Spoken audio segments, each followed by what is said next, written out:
I'm Benj. This is What Could Be Bad, Season 2. I am very excited to be at the Vilar Performing Arts Center, Beaver Creek, Colorado, as part of Mountains and Minds, a mental health summit to strengthen community. The purpose of this summit and this podcast is to elevate and destigmatize mental health conversations. And I'm very happy to introduce Drew Petersen, who is here with me. Drew is a local Coloradan. He is a skier, an ultra runner, and most recently, a filmmaker of a film I hope you all choose to watch. It's called Feel It All. It's available on YouTube, so no excuses. Get out there and see it, or stay in and see it. And Drew, thank you for getting on the pod with me, man. Happy to have you here. Yeah, man, it's like to chat. Awesome. Fun to finally do this. Yeah, we've been talking about it. Well, it's funny, man, because we talked about collaborating probably hours before I talked to James Kenley, who is from Vail Symposium, who helped set this whole thing up. And you and I were like, yeah, we'll find something, you know? And I think like within like a couple weeks, I was like, hey, so I'm coming back to Valley. I was wondering if you'd help, you know? And you were immediately open to it. That was amazing to just, be in a moment that quick that we could potentially collaborate. And we're here now, but I want to address that my intention for today was to show your film, Feel It All. And we had to pivot the way that all this happens. And I want to recognize that like a lot of mental health challenges are adjusting to things you can't control. And the pivot was due to something couldn't control, and you were very gracious about it. You were all about making sure I was supported and I was okay rather than how it affected you. And I, first of all, really appreciate that. And for me, and you, I know also, it's about making the impact. And that's why the pivot happened, is because we want that to connect.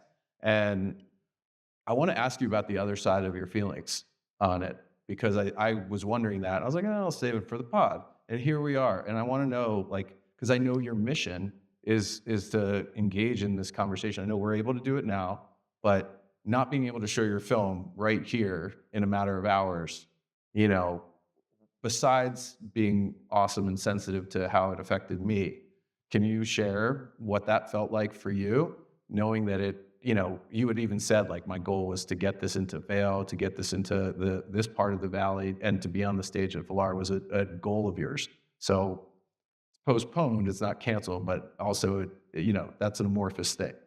Yeah, we'll still get to do it. We'll still get to play it on this screen and on this stage. So it's all good. I think like personally, I've worked a lot in the event space, Hmm. and in-person events are awesome and impactful, but stressful and difficult to plan. So like that's why I just understand it all. But I think like the difficult part for me with like having to reschedule an event like this, or like trying really hard to get a film somewhere or create an event, is like you said, like my measure of success is impact. Yeah. And I always feel an urgency as well to create this impact, because we are in not just a mental health, but a suicide crisis. Yes. And uh, it's kind of a, it's like kind of a difficult dichotomy of like, I feel like I carry this urgency and with it a burden of like, if we're able to show the film sooner, if we're able to create these events now, like then maybe we'll be able to save,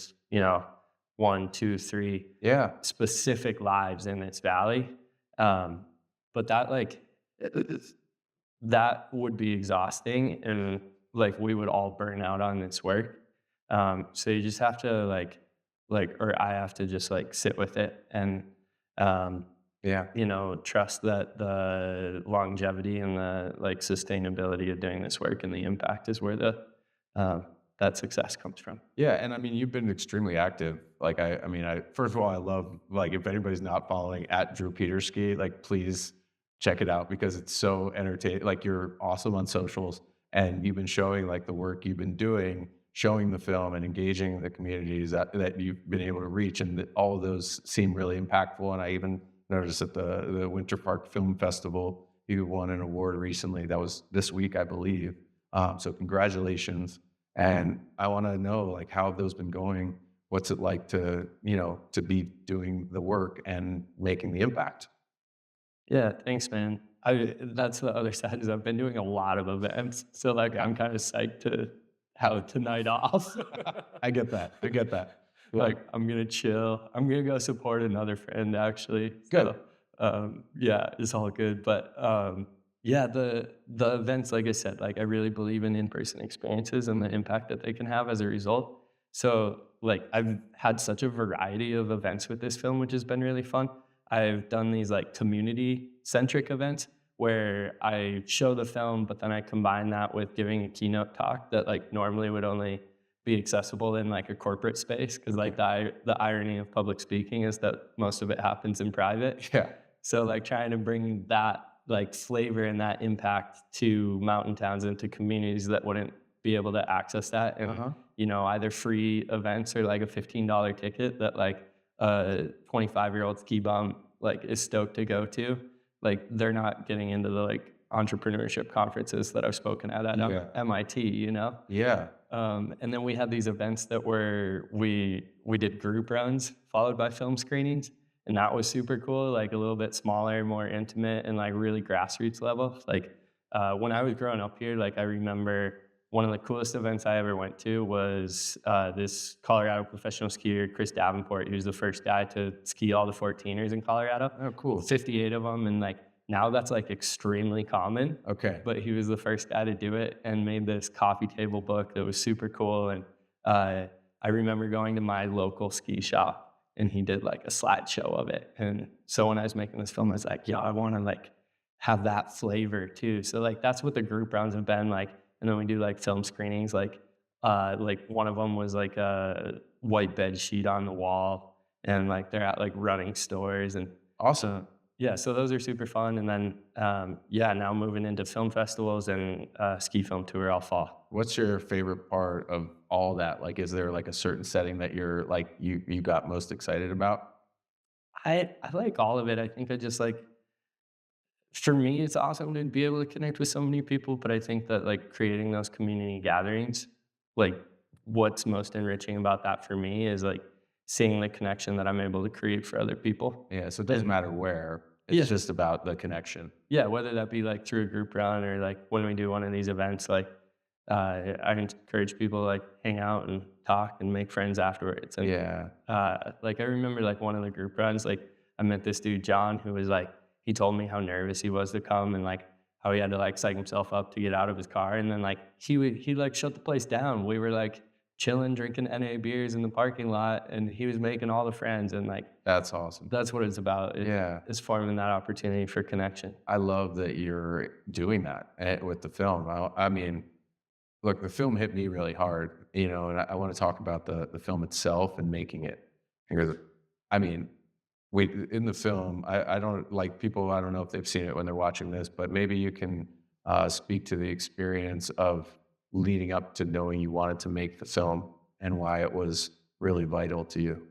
Yeah, it's kind of like twofold. Is like first the motivation and that clarity Yeah. that I wanted to share my story and help people, Hmm. and then the second is like specifically making this film. Yeah. And for me, like having struggled with mental health and suicidal thoughts my entire life, uh, like part of what got me kind of to a place where I could ask for help. And honestly, like a big part of what kept me alive were other people's stories, because I really believe that stories have the power to help and change other people in the same way that pain can change things for ourselves. And so, like, there were a couple professional athletes like Corey Richards and Rob Krar who were really instrumental in me having the like courage to be able to ask for help. And so I knew like super early on that when I made it through this, there are definitely times where it felt like if I made it through this, but when I made it through it, that I was going to use all of this to help other people, and that I would share my story. And then I started doing that. Like I started that with writing an essay for Outside Magazine titled "We Need to Talk About Mental Health in the Mountains."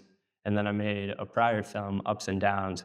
That one was all skiing and kind of like a more like esoteric vibe of like kind of like in just like abstract, like talking about my experience and using the mountains and valleys of ski touring as a metaphor for that. Yeah. Uh, but when I made that film, like I knew that it was going to help people and I knew that it would impact people, but like it blew my mind the like scale of impact that that had. And like really that was just coming from like this deep volition of like, I know that I have this within me, like this is my song and I need to sing it. But then I was like, whoa, like, and Feedback yeah, is like, yeah. Okay. yeah. And not just like, I knew that like our communities needed this conversation. Like, you know, we can talk about statistics of suicide rates, diagnosable mental illness in America or in the Rocky Mountain West. But like, I realized that communities and everyone realistically in our societies wants this conversation. Yeah. And so then after I created that last film and put it out into the world, uh, I pretty quickly got the clarity that I wanted to make another one because I wanted to create a film with more intention Mhm. and in pursuit of that mission of creating cultural change around mental health. And in a way that's not just a flash in the pan of Yeah. like, hey, this one ski film impacted me, or I remember watching that. Like, I wanted to create something that becomes a movement and like, you know, we were just talking about has that longevity and sustainability of the impact. Yeah, well, it feels like it's happening, not, that not to be too like direct with it, but like everything I see that you're doing is reaching people in a very heartfelt way, and I mean, I guess I couldn't be any more direct with it, but it's like that's awesome. And like I think doing that obviously like is something like I feel very strongly about and telling stories. That's like why we're sitting here, right? I want to respond to that part of it specifically because I just came from a very meaningful lunch with Dr. Judith Landau. Speak Up, Reach Out was there, Your Hope Center, and Mountain Youth, and some first responders as well. And we had basically a brainstorming session and a discussion about a process that Dr. Landau has been employing around the world for over 3 decades to help restore communities. And it's called like a community resilience model. And there's no one answer to that. Was the very like like the thread through it all is like each time that the solutions are proposed, it's in response to what the community wants. And the only times that you can have this massive successful initiative is when the community is a part of that conversation. And the way she does that is by listening to people's stories and engaging them in those stories. And okay, so it was like very validating that I'm like, okay, I want to like hear people's stories, and that's you're telling your story. Like these things I think are going to make a difference one way or another. And that's huge, and we should keep doing it, right? But there's also the like, man, like like we got to survive on stuff, like I have a career, you have a career too, but like we're very passionate about this, you know. How do you lean into this while maintaining that, and how do you find the balance upstairs, like when things, like are moving, but maybe they don't happen as quickly as you want, or, like what are some of the practices you employ that, when you're in those moments, like what are your therapies? What are your coping mechanisms? How do you deal with that kind of stuff? Yeah, I think a lot of it just comes from growing up and like believing in for like a huge portion of my life, like I didn't want to be alive. And now I want to be alive and I want to grow old and I want everything that comes with that. Yeah. And with that, I think it's been a lot easier to have some patience and like really see a bigger picture of like a multi-year, not necessarily plan, because I'm not real good at laying out a roadmap, but Yeah. But you are seeing moving like forward. Yeah. how it's gonna stack up Uh-huh. over years, not days or months or weeks, you know? Yeah. Um, for me, like taking care of myself comes from a more holistic place. So, like the way that I used to take care of myself, and maybe it wasn't so much taking care of myself, was skiing. Mhm. And then it became skiing and running. Mhm. And really, I was using both of those things as an escape and Okay. then my only coping mechanism. I see. So, like when I was younger, and this was like work that I, you know, worked through with my neurologist and through therapy, was realizing like all the way back to a young age, like skiing held this position that I could get emotional control through getting positive chemicals in my brain. Mhm. Like normally, namely through taking risks and primarily adrenaline. Yeah. And that would be a semblance of emotional control that I didn't have in the rest of my life. And then as I grew up as an adult, just the frustrations and stress of life itself, or the more dramatic or longer ebbs and flows of like manic or depressive episodes, like Mhm. I would cope with that through skiing, and then that became skiing and running. And now skiing and running are just like one piece of like what I consider just as physical movement. And like physical movement is definitely a core part of what I call my mental health toolkit. But the way that I take care of myself is really through my entirely renovated lifestyle. So it starts with a foundation of sleep. And then on top of that is gratitude practice, journaling practice, mindfulness meditation practice.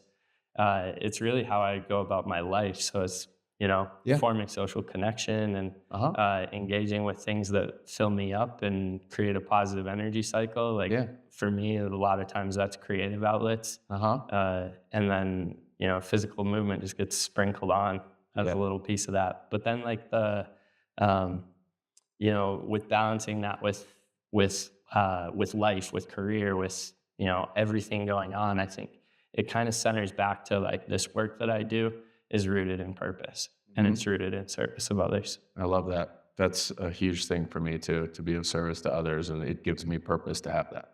I think we have a lot in common as well. The practices you're employing your mental health toolkit are pretty much my mental health toolkit too. So if anybody's looking for any tips, like those are great ones. I could attest to it. I want to ask. So the idea of like that skiing was like a mechanism for you to feel better.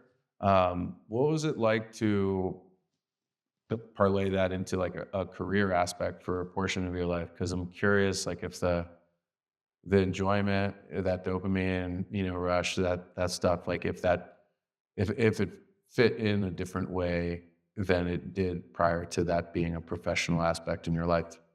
Yeah, I I'd love to hear like the little bit. I know it's your podcast, Yeah. but Well. like your side of that with music too. Because like for skiing, Yeah. for me, like we always say like, oh no, like my passion's so pure that like it being my career isn't going to change that, and like it doesn't change that, Yeah. but it becomes like a layer of what you have to navigate with it. Mhm. So yeah, but like for me, like I was born on a pair of skis pretty much. Like I started skiing when I was 1.5, and I was kind of just like born to be on this track. So That's awesome. uh, like my relationship with skiing like was there from the beginning. Your earliest memories, you're on skis.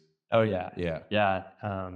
And like I think it was just like the fabric of my childhood, of our family, of everything. But then like I started making money from skiing. Like the first time I made money from skiing Mhm. was in competition winnings when I was 15. Got sponsored, and Yeah. I'm 30 now, so it's basically half my life Uh-huh. that has been like some stages of a professional skiing career. Uh, and it has been a lot to navigate. I think for a while there, especially when I was younger, in a lot of ways, I was trying to get validation and like external markers of success and status from that. Especially like for me, like I always wanted to be a pro skier. So that identity was where I was getting a lot of my self worth as well. I know how And that is. Yeah. like no matter who you are, no matter what walk of life, whatever you're talking about, if it's a profession or not, is that external validation is never the solution to internal turmoil. Mhm. And like that was never where I was going to find happiness or peace. Yeah. And so for a while, that kind of like overtook things and had like a somewhat strained relationship with the professional side. But as I've done a lot of work on myself and just grown as a person, like my relationship with skiing is like looser, and like it can be whatever I want it to be. So like now I have a lot more fun skiing than like pretty much ever, which is awesome Yeah. for being, Absolutely. this deep into it. Yeah. And now I think like I just kind of make my professional skiing career like what I want it to be, whatever it is in that moment, and appreciate it for what it is. Um, and also use it as just a form of recreation and fun. And it like skiing always used to be like completely professional for me, but now it's like, nah, like I'll just go like, go skin with my mom or like go ski with my friends. And like, doesn't have to be professional. It doesn't have to be in front of cameras. Doesn't have to go on the internet. That's awesome. I think it sounds like a return to the original source of joy in it for you, which is obviously very healthy to not put that pressure on or not have it like be like, oh, if I don't win this race or something like all the time or whatever that is. That's great to hear.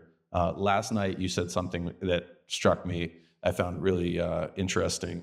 You said you thought it was kind of silly that you can go down a hill on these, like slabs of like plastic and wood and like, be looked up to and get paid for it and all that. And, what is that exactly to you, like to be in the public eye as an athlete? Because I do see the similarities like with music. And by the way, this is a conversation. You can just be like, I refuse to respond until you respond to my question or anything like that. So I'll keep asking until you throw one of those out there. But I'm like, you can throw it back at me anytime. But I am really curious about that because I also see like, yeah, I'm like playing bass, like I'm like, it's one string at a time. I do recognize like it's an art or whatever, but like I do think it's kind of like, like it's just something I've always done, since I was, I guess like 13, and I was playing music since I was about 7 or 8. Just something I've always enjoyed doing. And to answer your question, it's just kind of, I don't really even think about it anymore because it became my identity. It wasn't only really until I lost the ability to do it that I realized how ingrained in me it truly is and how important that I be able to maintain that or at least have that. And that's also a catalyst for why I did wanted to do this because I was like, oh, like all my eggs are in one basket here, like and can appreciate how you've spread out you've diversified your interests into things you can do that, support the life you want to lead. But like, what do you think about a culture, that like we all have to deal with in our heads, that like boost these like, silly slabs of wood, like playing with them or whatever. Like, what is that? What's your thoughts on how that gets us? Yeah. I think it's silly, like how much emphasis we put on, for me, it's like the way I say it is like we're sliding down snow on pieces of plastic and wood and fiberglass and little metal edges. Yes. Like More eloquent. that's pretty funny. Yeah. Like it's just like a more sophisticated, more expensive version of like sledding. Like Yeah. Which is actually an Olympic sport technically, like with luge and all that. Yes. But I hear you. That's yeah. also like very difficult too. But then like I think it's like easy to joke about and like be somewhat dismissive of, but like really like the importance of that and like, why I get propped up on a pedestal like in my community or in society for being good at that Yeah. is really, I think, rooted in our sense for meaning or purpose or direction or even just joy. Because whatever it may be, like in my world, it's the sport of skiing has brought so much purpose and direction and meaning to people's lives. And that is a really beautiful thing. And it's beautiful that it comes from something as silly as just sliding down snow. Yeah. And like, like the like other athletic, half of my life is running. And like for me, like I don't run on a professional level. And running has been like what I joke about skiing being so frivolous or silly about. Yeah. Like, that's what running has become for me. It brings this sense of meaning and direction and purpose and passion and in some realms identity, but like also just like a way to explore the world and ourselves and like whatever it may be, sport, music, art, like that's beautiful that we have that. And it's a privilege to be able to have access to that.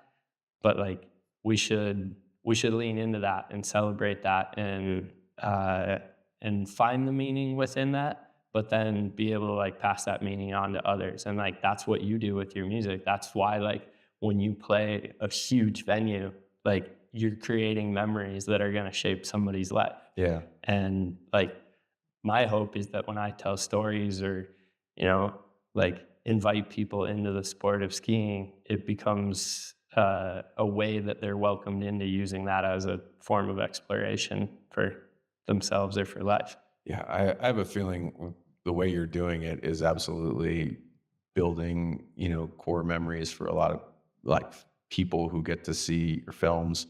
And I mean, I'm certain of it. It definitely struck me as like I finally was like understanding a little bit more of someone else's perspective of what it's like to be in that dark place, to be up against the, the hopelessness and the loneliness and not know where to go with it and not really understand like how I was going to go on, and I just kept like trying and I'd be back in that place again and try it again. And I'd keep be like getting back to that place. And, for me, it was very difficult to snap out of it, and it took a little while, and it was a scary time. And my family supported me, my band supported me, my friends did, and it wasn't until I actually started talking about it that anything really got like to a little bit of a better place, and a little bit more, and a little bit more. And I also recognized in that process, seeing a therapist, like like I have a physiological need for some medication, and it's nothing to be ashamed of in my opinion. And if you disagree, good for you, that's cool. It's okay. No, Yeah, no, no, don't give them the oxygen. yeah, exactly. Yeah, we all need something, right? Yeah, and we all need that for sure. I guess what I'm saying is like I never saw that even in my life until some of these dark moments, and it was weird to me because I was like, I have all this stuff that I want to get back to, but I'm so far from that, in what like I felt like I was dealing with. So that was very hard, and I know we share that, but you say you've been dealing with this your whole life, which is very different than my experience, and I wonder like how young did that start, and that's heavy. What like when did you realize that that was like something you were like contemplating consciously? Because to me it's like I don't know like I wasn't that, I don't know, like existentially aware maybe at a young age, but I'm curious what it was like to be a young person and deal with that, because I know there's a lot of young people who have real pain out there, and I'd love to share your experience with that while we're here. Yeah. This is like one of the more meaningful sides of the work that I do. Been pretty eye-opening to see how many people have also been struggling realistically their entire lives. The earliest memories that I have of suicidal thoughts are from when I was 9 years old, and so to like clarify, like I don't think that I did have the existential awareness to understand like what was going on, or to understand like this is, whether that be like a milestone or just like a like semblance of reality at the time. Um, and I think a lot of that is just like societally, we weren't talking about mental health. Like I didn't even have the language to explain what was going on. And like I was hiding it from that young of an age. So like building up barriers and kind of like building up my shell to not share that and to try to pretend that it wasn't real. And what's kind of what's kind of amazing actually, and I think some people might understand this, who have been through it, is like I wasn't even able to like access those memories until I did like extensive work on myself, like 3 4 years of talk therapy, like is when I was able to like unlock that filing cabinet and be like, holy shit, there's this memory from fourth grade. And like that's, a protective mechanism. Like my brain had like put that away Yeah, so that, compartmentalizes it away from like your everyday thoughts and all yeah, that. Yeah, it's too yeah, much. to like try to protect yourself from the trauma, um, of that. But, and I also look back in hindsight too, and like I think it'd be easy to like wonder like why was my childhood this way, or like when did it start, what were the factors, like what were the risk factors, or like what were the symptoms or signs.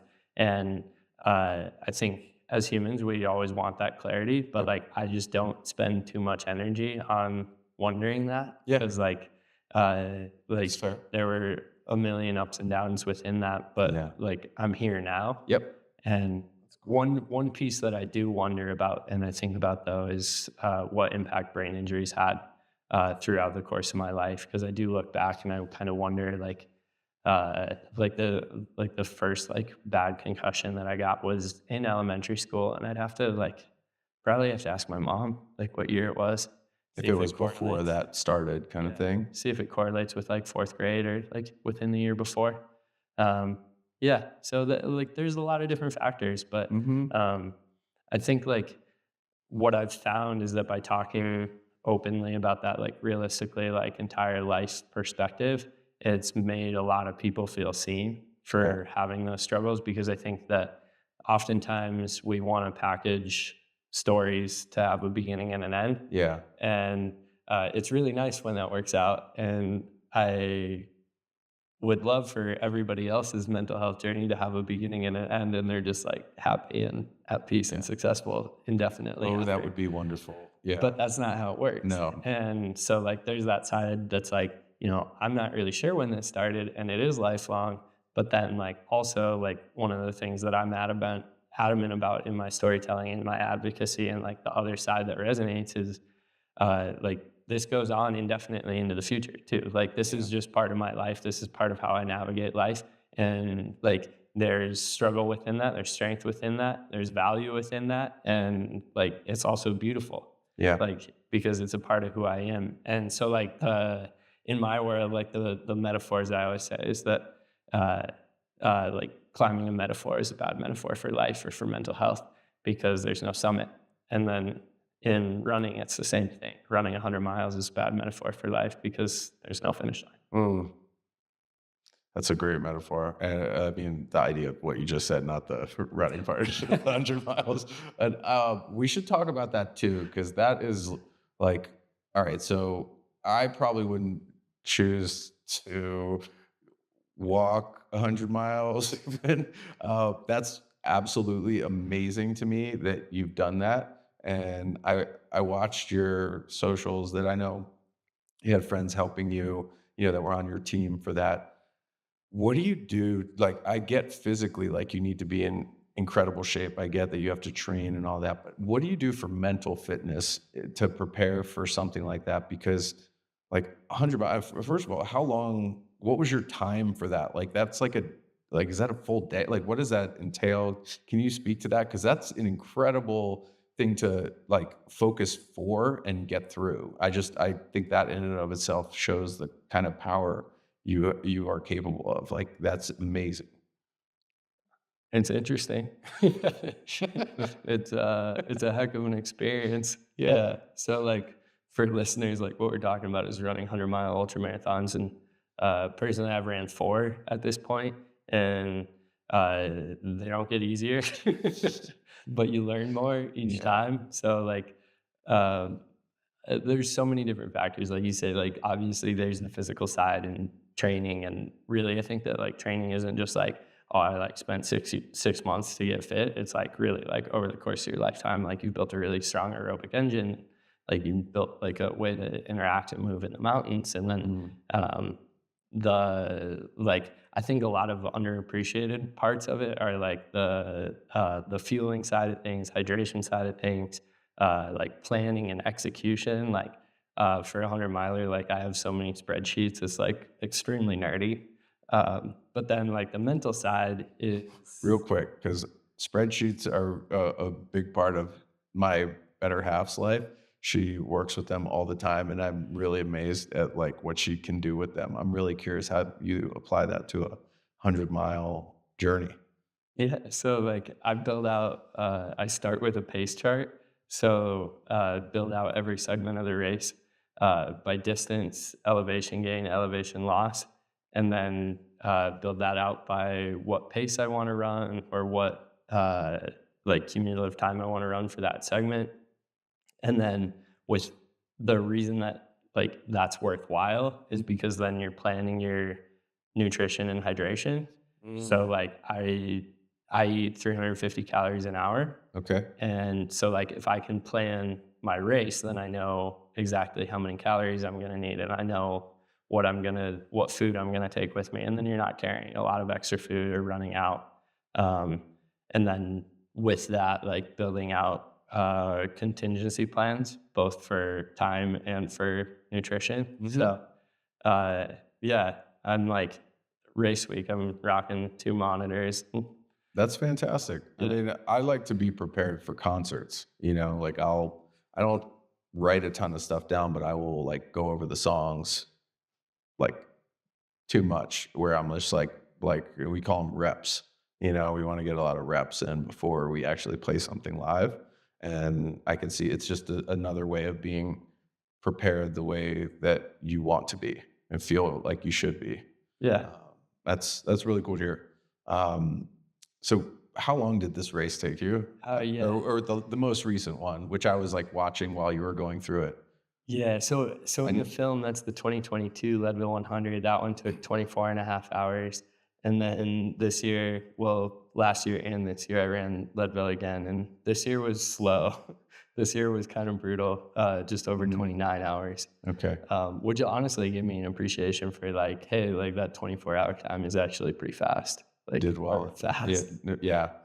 Yeah, this year was just kind of like, and like that's what like they don't get easier. Like, and definitely like got to apply a lot of lessons, but like this one was ugly. Like, kind of everything that was going wrong could go wrong, and then like eventually my tendons just locked up, and I was like, well, I'm gonna walk this in, But you walk the finished. last 40 You miles. completed it.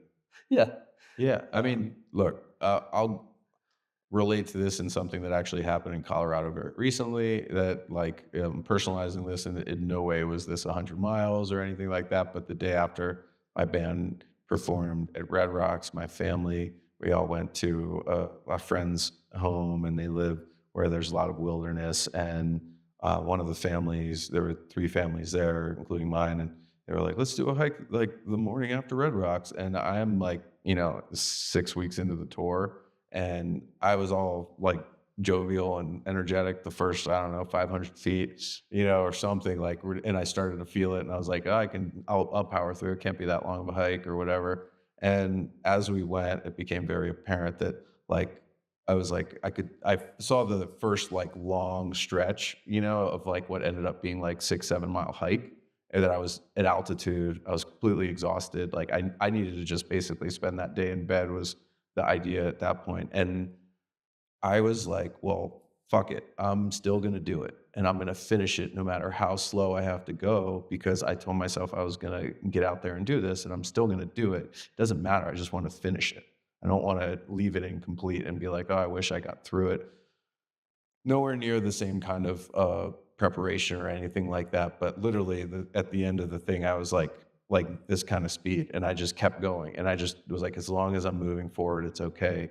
And I think there's something to this, idea of, like, getting through a thing, no matter how you do it, is really meaningful regardless of your time, regardless of like your, intention and your goal, or comparing yourself to someone else or comparing yourself even to yourself in a different time in your life. I think it's really like important to remember we're human and like our bodies don't always do the things we want them to do. And, I've learned that in a bunch of different ways. And it was whether it's a healthy or unhealthy reminder when I was going through it of like just how slow I had to go to get there. I'm totally okay with it. And to be honest, I had all these moments on that hike, which turned into a very slow walk, where I would just have to stop. And I would like I'm sure some of this was like you look around you and you just appreciate the things around you and how they're moving, and how they're existing. And this state is absolutely incredibly beautiful. I find just so much joy in seeing nature here, and being immersed in it, and connecting with it as much as I can. And um, this place that we're in now. There's a movie that was made also about it called The Paradise Paradox or Paradise Paradox, and um, It's really interesting to me how it can present such beauty and so much enjoyment, but there's also a dark side to that that we're talking about, and that, I'm trying to address here, particular with Mountains and Minds, just like you're addressing with your film and the way you're reaching communities and going out there personally to talk about your experience. And I don't think it's unlike what's going on in a lot of other places. And you said something also last night that we've talked about before, how your experience is a microcosm of this community, and this community is a microcosm of Colorado, and that's a microcosm of the nation and then the world. Um, when you take a step back and look at the life you're living and going through these things, and you realize how there's these same situations in other places, does that help you? Because for me, it's like, and I'll let you answer. Sorry, I asked a question, then I'm like answering it for you. It's totally, I got to work on that. Not the best podcaster yet, but I'll let you answer. But I wonder, like, how does that make you feel? I think there's like both sides to it. Like one, it's validating that other people are struggling, and then the flip side of that is it's terrifying and like heartbreaking and overwhelming, and it goes back to that like sense of urgency or like burden of like we need to change this. We need to save people's lives now, Yeah, I and feel that. that's the overwhelming side of it. Hmm. Uh, but you got to sit with it. And I think like the value of it is like in the same way that me telling my story, creating films, connecting with people in person or online, like that helps people feel less alone. Hmm. Like the reality of what's happening on a community or societal level, like proves how far from alone we really are. Yeah. And we need to be able to channel that so that we can use that to normalize conversations around mental health and suicide as a whole, Hmm. so that we can create a tidal swell of community and societal support, Yeah. so that we get to, you know, uh, not just sit with how terrible and uncomfortable it is, but use that as kind of fire. Yeah. Gasoline. Let's throw some gasoline on. I'm with it. I feel you. Yeah, and I think like the other side of being well, Chef Robert Irvine was sitting in this chair earlier today when he told me about empathetic leadership. I think that's very much a quality that we all need to try to embody more, and you can't have enough of, because like if we're really listening to the people around us, if we're really feeling what we feel, internalizing that and putting ourselves in someone else's shoes, we're really gonna, grasp like that maybe like our experience can benefit another by sharing that, by listening to someone, and then leading in a way that hopefully is respectful of that. And I think, that little microcosm is like, it's a little easier to deal with, as you start seeing like it's harder to get to the bigger pond or whatever that is. But when we're on this type of mission, it's like it's so like, yeah, like I want this stuff to happen now. But what I've realized also is like we just, like we're passionate about it because we have big hearts and we want people to not have pain, which is a wonderful thing. But man, like, we got to pace ourselves, just like you're doing those spreadsheets, this kind of work is taxing, like, it's not easy to do the things you're doing. And I wonder, just looking forward, like experiencing all of this the way you have, like, has the way you set your goals like altered over the time, and what are some of those that you're hoping to reach moving forward? Yeah, I guess it's become like a theme of this conversation is that longevity piece Yeah, and kind of patience. good. Um, I'm uh, I'm a very driven person, but not necessarily goal driven. Um, like now when I look at like what are the next things I want to pursue, like athletically, I'm thinking about things on uh, pretty big scale, like a couple like really big projects that will take like a year of commitment athletically, but then like figuring out like, well, like is that before like marriage and kids? And, you know, what's like a realistic timeline on things like that? But then on the like advocacy or creative or storytelling side of things, uh, I'm working through it right now, like Yeah. figuring out like, you know, kind of like I said, like that first film, like I made it because I just needed to sing my song. Yeah. And then I was like, whoa, I need to do more of this, but with more intention and Uh-huh. mission behind it. Yeah. And now I'm like, okay, now I want to keep doing more of this with that same level of intention and mission, but with the foresight of like, what are the like, you know, what's the 1 year, 5 year plan of like where these things go? I don't really find much value in looking past 5 years. Yeah. I Um, get that. I I think some of that's just rooted in being young still, and then I think some of that's just also like having a pretty deep understanding of the fragility of life. Yeah. Like I mean, it it's could be gone in a moment. We're for any number of reasons, right? But I think that's good yep. to not go too far out with Yeah. things.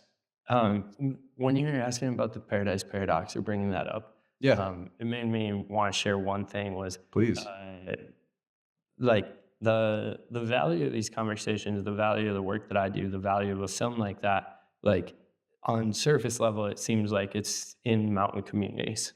And maybe it's just the Vail Valley, or maybe it's mountain communities across the West, or maybe it's mountain communities like across America that include, you know, like places in Vermont, New England, and whatnot. Mhm. Um, and like for me, like when skiing or running are the entry point in the vehicles for that, like it on the surface, it seems like that's like for that community, for people who are passionate about that sport or recreation. But like really, like the point of these stories is that they're applicable on any level. Mhm. And so when we're talking about the Paradise Paradox, basically what that means is that when we live in a place like this, we're in the Vail Valley right now, like this is paradise, no doubt.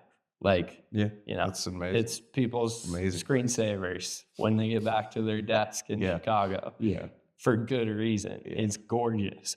And like when we wake up in the morning, get to look at the mountains around us, like we are like 100% confident we live in paradise. What's paradoxical about that is that while we live in paradise, while so many things in life can be so amazing, we can also struggle. And when we only think of life here as living the dream or this idyllic life paradise, like it invalidates that we can also be struggling. Mhm. But that like extrapolates onto any level, onto a societal level. Like maybe like people's paradise is that they have their dream job. Yeah. But like if they have their dream job and they accomplished every goal that they set out or was expected of them, and then they're not happy, Yeah. like it feels like they're not allowed to struggle or they're not allowed to, you know, have discontent with their life. Like that's paradoxical too. It is. And that paradise can come in any form. Yeah. And, you know, maybe it's like I've always wanted to have a family and now I have kids and a wife. And like for the record, I don't. But hypothetically, like, and be like, that's what I've always wanted. Like I reached paradise, Mhm. but like I'm not happy.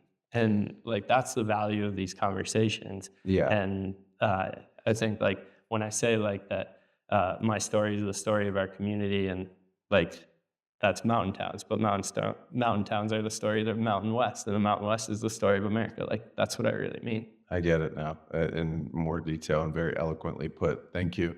The other side of it that I see that I take out of it is, you see a place like this, like for somebody who doesn't live here, or hasn't grown up in this type of environment, and you think, oh, if I go there, my problems will disappear, they will dissolve because I'm in this fantastic environment. And the truth is, we can't move through our problems just by moving. There's a lot more to it. There's work involved, and there's the acknowledgement of, where we're at and dealing with that and talking through it, but hopefully with someone who's really able to listen the right way. And I think we need more of that in the world. And you're creating space for that, which, I'm really grateful for and also trying to do myself. And it's awesome to just like have begun my own journey with this so recently.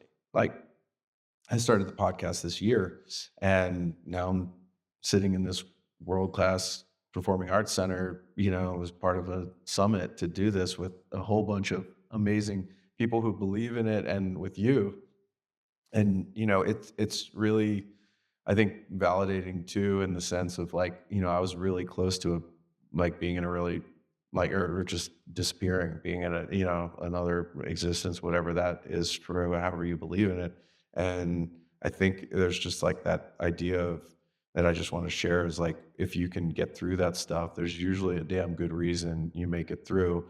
And for me, the last little bit of all that is, you know, I ended up like using the obstacle, and it was a book that I read that really helped me see that, called The Obstacle is the Way by Ryan Holiday, as like a way to move forward, you know, with my issues and with my pain, but use it to benefit others.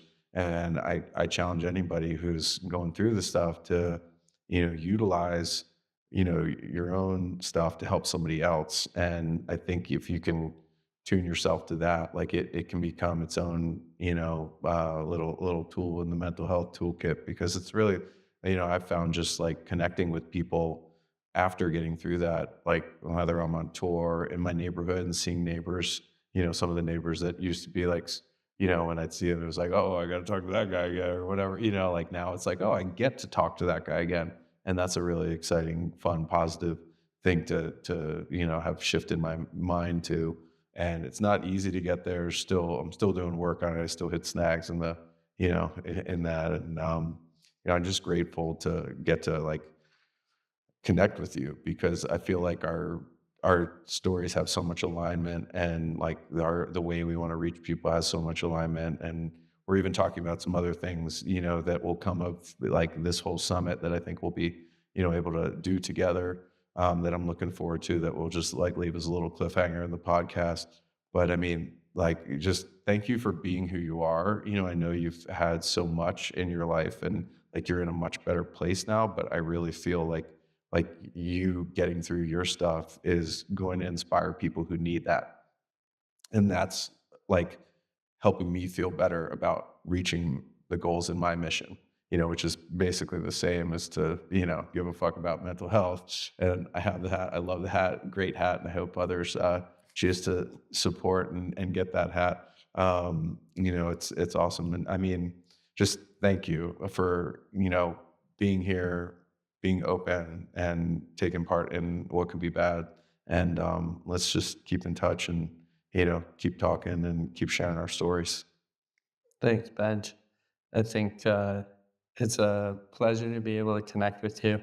I think that you've been on stage and living life as a rock star for so long that you probably understand what I mean by this, that sometimes it's uncomfortable to like sit with like uh even though it's wholehearted, a compliment like that. So thank you very much.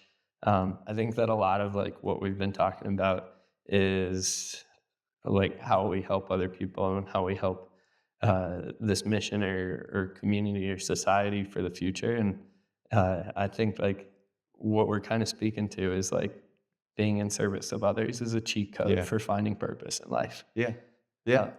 got to balance that with taking care of yourself. But I'm glad that we're both finding that purpose and being of service. Yeah. Me too. Me too. And anytime you need, an ear, I'm here for you.